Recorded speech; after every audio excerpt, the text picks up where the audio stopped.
وعلیکم السلام. ضرور خیریت سے. اللہ کا شکر. بات ابھی ریسنٹلی یہ کیئر ٹیکر گورنمنٹ جو ہے کاکڑ صاحب نے کہا ہے کہ اسرائیل کو تسلیم کرنے کے حوالے سے کوئی شک کا کوئی انہوں نے کہا ہے, اس حوالے سے آپ کچھ اظہار خیال فرمائیں. دیکھیں, انہوں نے ایک بڑا خطرناک جملہ بولا ہے کاکڑ صاحب نے. وہ کہا ہے کہ پاکستان بانی پاکستان قائد اعظم محمد علی جناح کی بات کا انکار کرنا یہ کفر نہیں ہے. اگر یہ کفر نہیں ہے تو پھر پاکستان بانی قائد اعظم کا پاکستان بنایا ہوا ہے جو وہاں اگر علیحدگی پسند بلوچ یہ بات کرے کہ مجھے اپنا علیحدہ صوبہ یا وطن چاہیے اور علیحدگی چاہیے اور علیحدگی بات کرے تو وہ غداری کیوں ہے؟ کوئی جی ایس این کی بات کرے تو وہ غداری کیوں ہے؟ جو اپنے پشتون حقوق کی بات کرے تو وہ غداری کیوں ہے؟ یہ غداری ہے کیونکہ وہ قائد اعظم کے بنائے ہوئے پاکستان کے ساتھ غداری ہے. اس کو توڑنے کی بات ہے, اس کو ٹکڑے کرنے کی بات ہے اور ملک کو توڑنے کی بات ہے, تو وہ غداری ہے. اور جو بانی پاکستان قائد اعظم کا نظریہ ہے اسرائیل کے بارے میں, اور یہ کہتے ہیں 2 اسٹیٹ سلوشن, ٹھیک ہے, اگر یہ بات کرنا غداری ہے تو وہ بات کرنا عین غداری ہے اور عین کفر ہے. تو آپ یہ سوچ رہے تھے کہ بے حیائی اور فحاشی اور دنیا کے وہ تمام چیزیں جو اخلاقی اور معاشرتی روشوں کو برباد کر رہی ہیں وہ تو دکھائی جاتی ہیں, لیکن جو حق بات ہے اور جو سچ ہے, جو حقیقت ہے, اور وہ حقیقت کیا ہے کہ یہ دور اپنے براہیم کی تلاش میں ہے, صنم کدا ہے جہاں لا الہ الا اللہ. تو وہی ہمارا جرم ہے, اسی وجہ سے.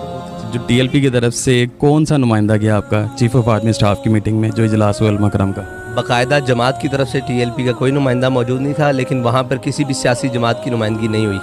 وہ جمعیت علماء پاکستان ہو, وہ جماعت اسلامی ہو, وہ کوئی بھی سیاسی مذہبی دینی پی ٹی آئی ہو, پی ایم ایل این ہو, سادہ ان کے بھی مذہبی ونگ ہیں, ٹھیک ہے, پیپلز پارٹی ہو, جو بھی جماعتیں ہیں, تو وہ ایک صرف علماء اور کرام اور عمائدین کا تھا. اس میں جو سیاسی شخصیات ہیں ان کو نہیں بلایا گیا, ورنہ فضل الرحمان صاحب بھی موجود تھے. تو ہمیں وہ اور مسائل پر بلایا گیا ہے. اس میں مسائل وہ تھے افغانستان کا جو مسئلہ ہے اس کے اوپر, اور وہ جو ہمارے بارڈر, ابھی جو فلسطین کا جو مسئلہ چل رہا ہے اس کے حوالے سے کوئی حکمت عملی ٹی ایل پی کی طرف سے؟ ہاں, اس کے حوالے سے ہماری بائیک آؤٹ کی مہم تھی. ابھی سنیں پتہ لگا کہ لوگوں کا بائیک آؤٹ کا طرف رجحان کم ہوا ہے, تو ہم اس کو دوبارہ انشاءاللہ سر نو شروع کر رہے ہیں, اور اب پورے زور سے شروع کریں گے. جو پچھلے نا پھر انشاءاللہ یہ بھول جائیں گے. میں تو یہ چاہتا ہوں کہ بھئی امت مسلمہ کی غیرت جاگے. اس حوالے سے امت مسلمہ کی غیرت کا مسئلہ تو فلسطین بھی ہے, امت مسلمہ کی غیرت کا مسئلہ بھی کشمیر بھی ہے, امت مسلمہ کی غیرت کے مسائل بہت سارے ہیں, ٹھیک ہے. لیکن چلیں, اب ایک نقطہ ہے بیت المقدس والا. تو فلما فصل طالوت بالجنود قال ان اللہ مبتلیکم بنہر. اللہ تعالیٰ فرماتا ہے جب ہم نے جناب طالوت کی فوج کو کہا کہ سامنے تمہارے نہر ہے اور تم نے اس میں سے پانی نہیں پینا, اور کہا پھر ہم نے پیاس بھی ان کو خود لگا دی.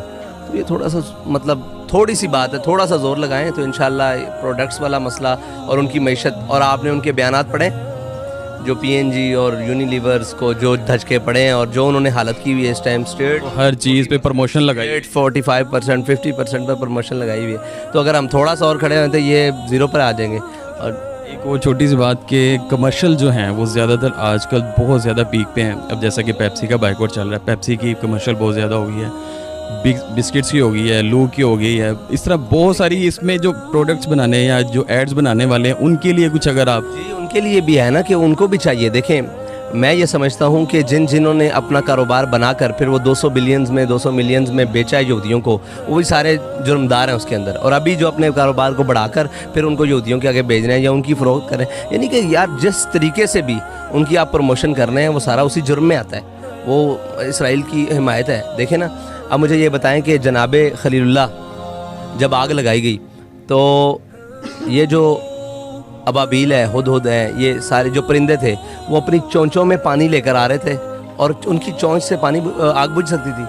اور قرآن نے جس کو کہا کہ اس نے عظیم آگ لگائی تھی, بہت بڑی آگ لگائی تھی, پتہ نہیں کتنی لکڑیاں, کتنے مطلب عرصہ لکڑیاں جمع کی اور پھر اس کو آگ لگائی. تو کہا, اور وہاں پر ایک چھپکلی بھی تھی, ایک چھپکلی تھی جو اس آگ کو پھونکے دے رہی تھی کہ یہ زیادہ تیز ہو, اور ایک وہ ہے جس کو جو بجھا رہی تھی. تو جو آگ کو زیادہ تیز کرنے کے لیے تھی وہ اگرچہ ایڈ والے ہیں, آگ ہی تیز ہوگی نا, اس سے کیا ہوگا, ان کو زیادہ فائدہ ہوگا, وہ زیادہ بم برسائیں گے, وہ زیادہ مسلمانوں کا خون بہائیں گے, وہ ان کو زیادہ شہید کریں گے, ان کے چیتڑے اڑیں گے. تو کہا کہ وہ جو چھپکلی تھی نا وہ پھونک ماری تھی کہ آگ اور تیز ہو, اس لیے سے نہیں کہ بجھ جائے. اور وہ باقی جو پرندے تھے وہ اپنی چونچ میں پانی لے کر آ رہے تھے, ان کی چونچ سے کہ پانی سے نہ تو وہ آگ بجھ جانی تھی نہ اس کی پھونک سے تیز ہونی چاہیے، لیکن یہ اپنا عمل تھا۔ اللہ نے چھپکلی کی نسلوں کو قیامت تک سزا دے دی، کہا جو چھپکلی مارے گا اس کو 2 نفلوں کا ثواب ہے پہلی ضرب میں، ٹھیک ہے؟ کیوں اس کو مارنا؟ اس نے میرے خلیل یعنی میرے دوست کی جو لیے آگ جلائی گئی تھی اس کو بڑھاوا دیا تھا، تو جناب خلیل اللہ کے لیے بھڑکائی جانے والی آگ اس کو بڑھاوا دے تو اللہ اس کو سزا دے دے گا کہ جو جناب حبیب اللہ کی امت اور جو بیت المقدس کی حفاظت کے لیے فلسطینی بیٹھے ہیں ان کے خون کو بڑھاوا دیں، ان کے لیے کیا سزا مقرر ہوگی؟